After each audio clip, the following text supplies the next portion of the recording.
Hello है प्यारे बच्चों, आज मैं आपको बहुत सुंदर एक चरित्र बताने जा रही हूँ। उसका नाम है सुदामा चरित्र। है सुदामा चरित्र। सुदामा का नाम तो सुना ही होगा। पहले मैं बता रही हूँ आपको कि कौन थे सुदामा। और सुदामा कृष्ण के मित्र थे। कृष्ण जो द्वारका के राजा थे उनके मित्र थे। वो साथ साथ पढ़े थे, सहपाठी थे उनके। मगर भाग्यवश सुदामा बहुत गरीब हो गए और भिक्षा मांगकर भोजन करते थे। बेचारे बहुत गरीब थे, ढंग से उनके यहाँ खाना भी नहीं बन पाता था। और कृष्ण तो राजा थे, बहुत बड़े राजा थे। तो एक बार उन्होंने अपनी पत्नी से कहा कि कृष्ण हमारे मित्र हैं। पत्नी ने सुन लिया और ये भी बताया कि वो द्वारका के राजा हैं। तो एक दिन जब बहुत दुखी हो गई उनकी पत्नी, घर में न बर्तन थे, न कपड़े थे, न खाने को सामान था, तो उन्होंने कहा जब तुम्हारे कृष्ण मित्र हैं तो एक बार उनके पास जाओ। मित्र मित्र की मदद करता है, अगर वो मदद कर देंगे तो हमारा भी समय बदल जाएगा।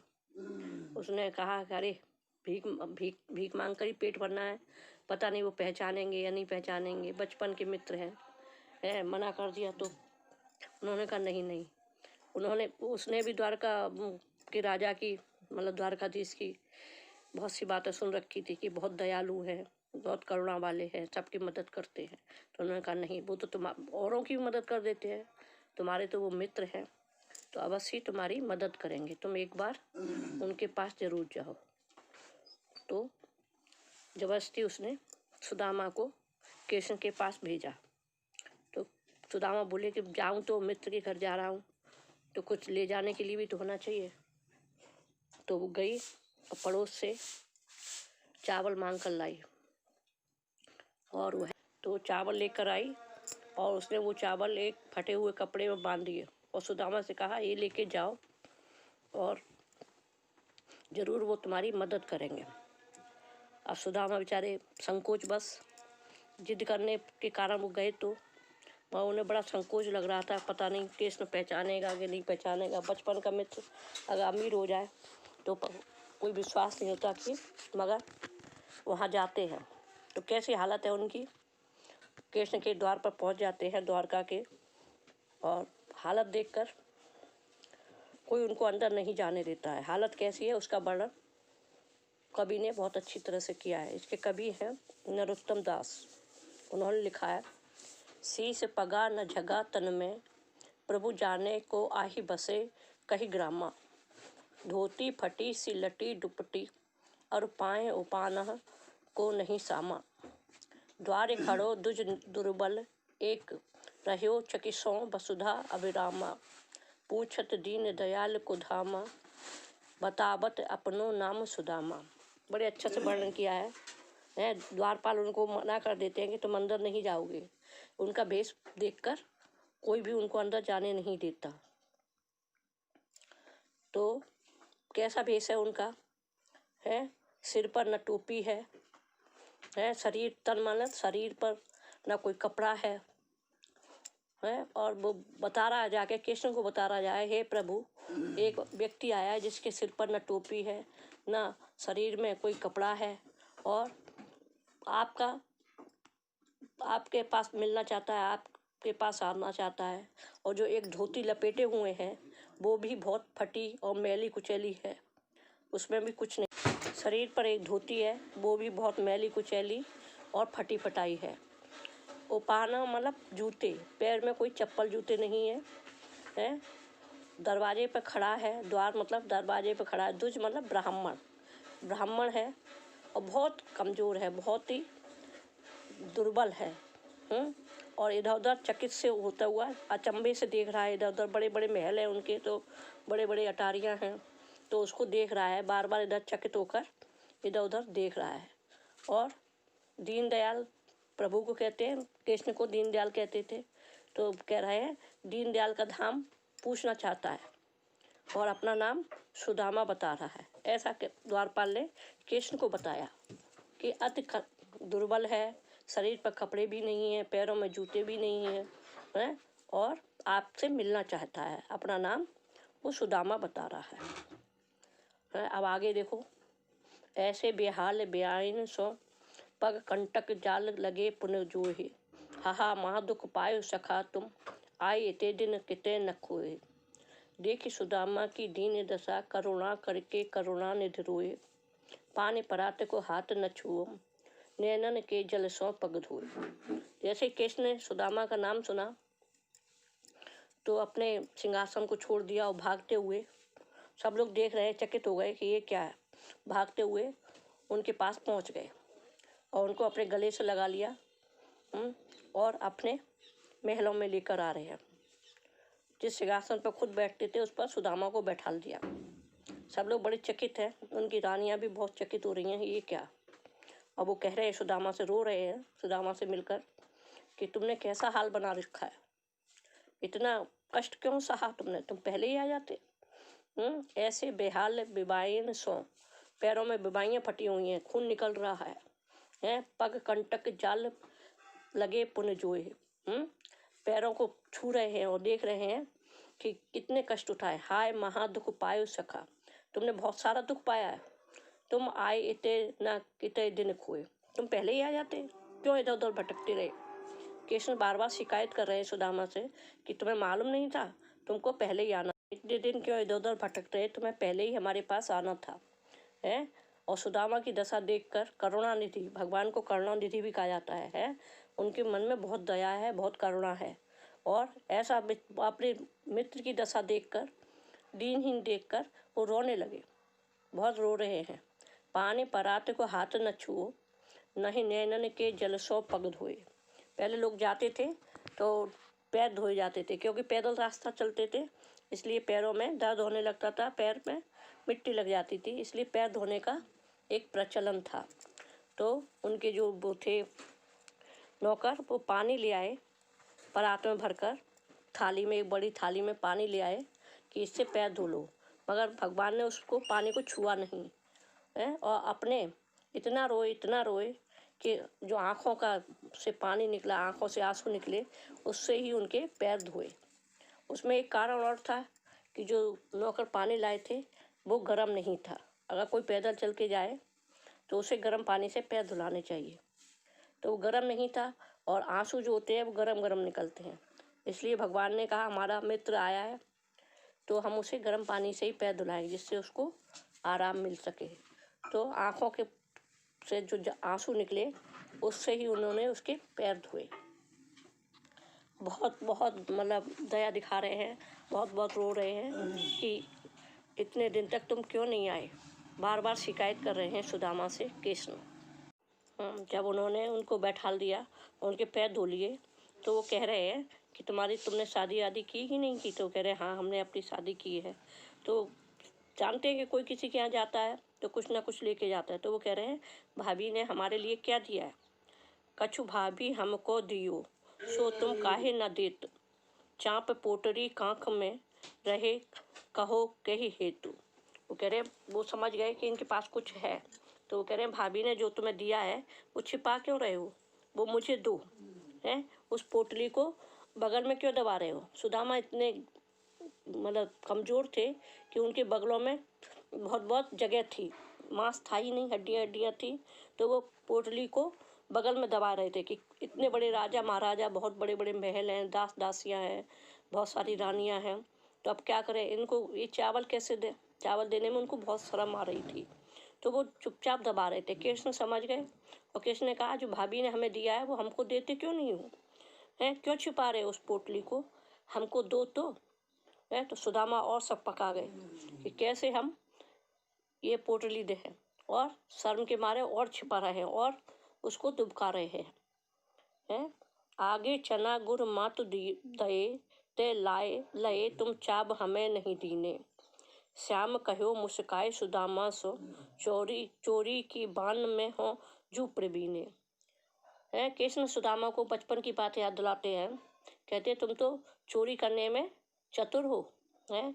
एक बार गुरु माता ने, जो गुरु पढ़ाते हैं उनकी माँ, उनकी पत्नी को गुरु माता कहा जाता है। तो गुरु माता ने एक बार चना दिए थे और कहा था लकड़ी काट लाओ जंगल से। गुरुकुल में पहले पढ़ाई होती थी, वहाँ पर सब बराबर थे, कोई ना बड़ा होता था, ना कोई गरीब, ना कोई अमीर होता था, ना छोटा बड़ा होता था। तो उनकी गुरु माँ ने एक बार उनसे कहा लकड़ी काट कर ले आओ। दोनों जने गए और उनको खाने के लिए थोड़े से चने दे दिए। तो कृष्ण थोड़ी दूर पर थे, वो सुदामा थोड़े से चने थे। तो कृष्ण सुदामा ने कहा भूख लग रही है बड़ी तेज, तो कृष्ण को क्या दूँ इतने चने, इसमें क्या होगा। वो चुपचाप उन चने को खा लिए। तो वो कह रहे हैं तुम चोरी करने में तो चतुर हो, है गुरु माता ने जो चने दिए थे वो तुमने चबा लिए हैं। हंसकर कह रहे हैं, मतलब दोस्तों में आपस में बातें होती है, दोस्त जब मिलते हैं तो बहुत सारी बातें बचपन की याद आती हैं। इसी तरह कृष्ण सुदामा को कह रहे हैं, पोटरी कांक में चाप रहे तुम, खोलत नहीं सुधा रस भीने, पाछल बाने अजो न तजो, तुम तैसे ही भाभी के तंदुल कीने। वो समझ जाते हैं कुछ जरूर लेके आए हैं। वो कह रहे हैं पोटली बगल में क्यों दबा रहे हो, हैं तुम्हारी आदत नहीं गई बचपन की, हैं उसे दो हमें, तुम आज भी छुपा रहे हो।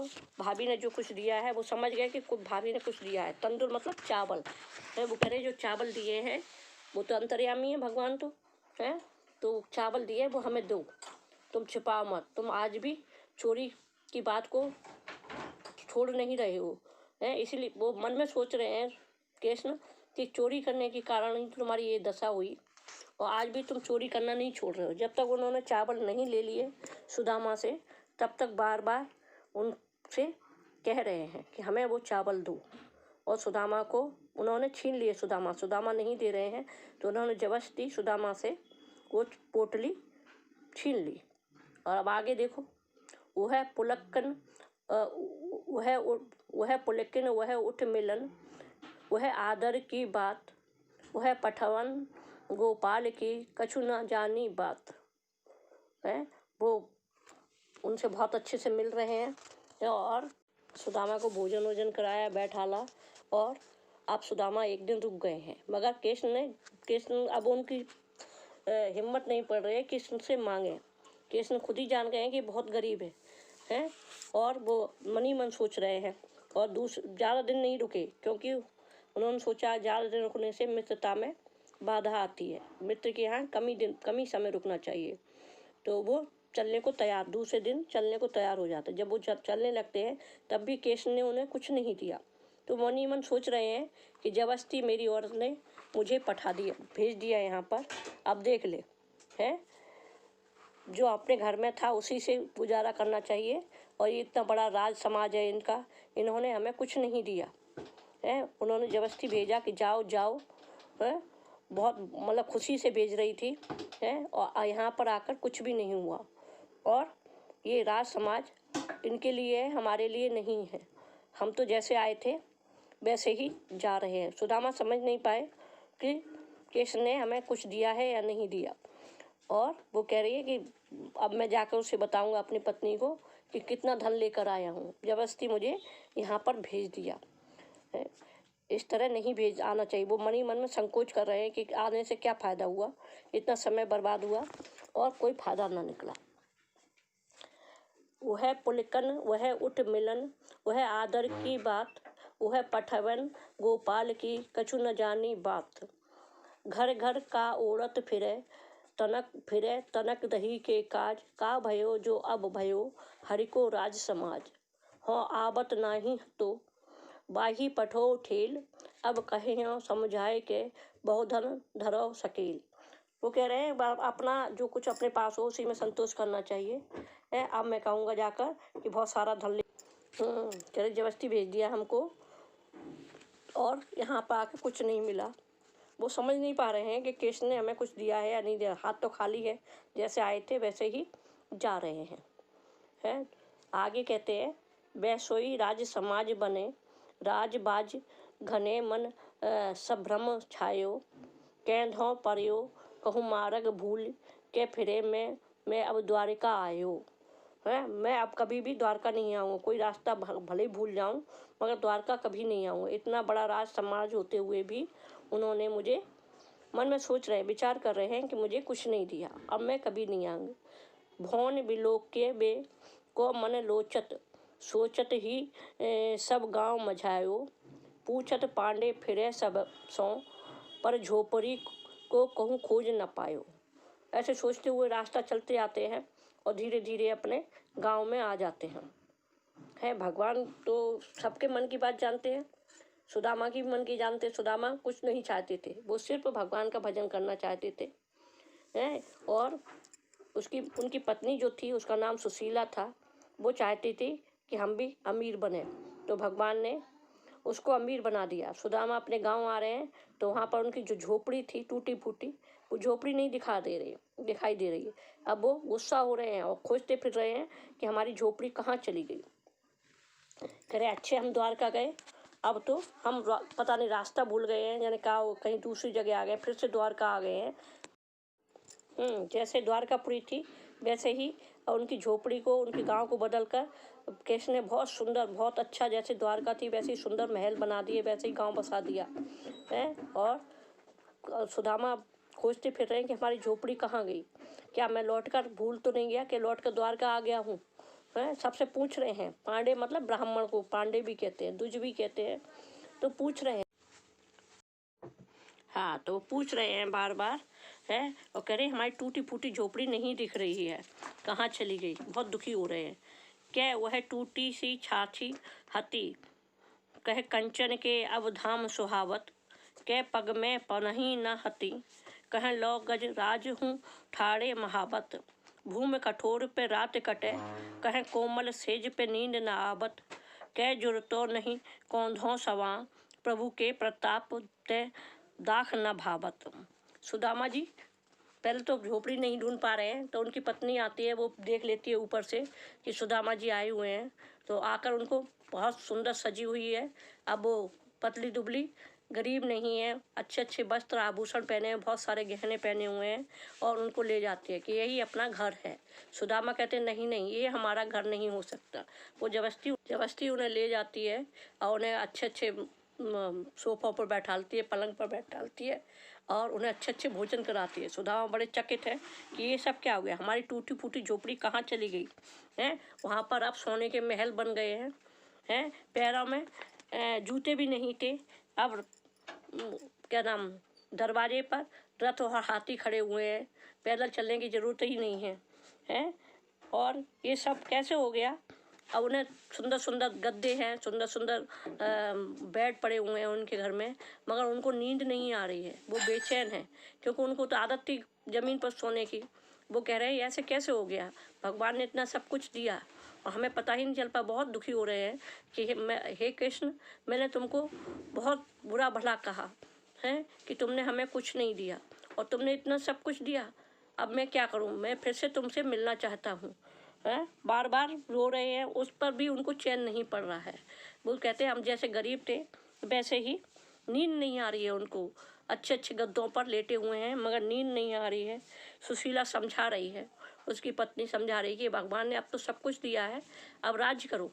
हमारे दुख के दिन चले गए हैं, अब राज करने के दिन आ गए हैं। मगर सुदामा को तो कृष्ण सच्ची मित्र थे, तो सुदामा तो कृष्ण के बारे में ही सोच रहे हैं और कृष्ण के बारे में सोच सोच कर रो रहे हैं कि हमने अपने मित्र के बारे में कितना गलत सोचा, और उन्होंने हमें बहुत कुछ दिया, बहुत बहुत ज़्यादा दिया, इतने के लायक तो हम थे ही नहीं हैं। तो कृष्ण सुदामा की मित्रता है विश्व प्रसिद्ध है।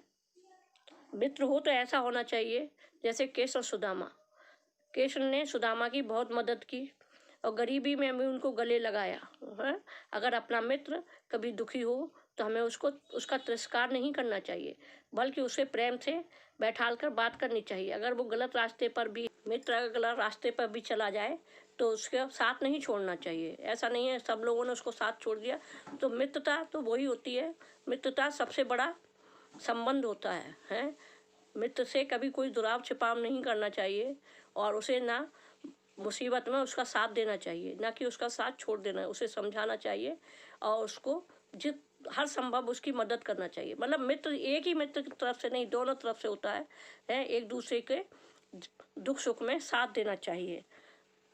कृष्ण की मित्रता, सुदामा की मित्रता को सभी लोग जानते हैं। सुदामा इतने गरीब होते हुए भी कृष्ण के पास सब कुछ था, तो कृष्ण ने उनकी भरपूर मदद की।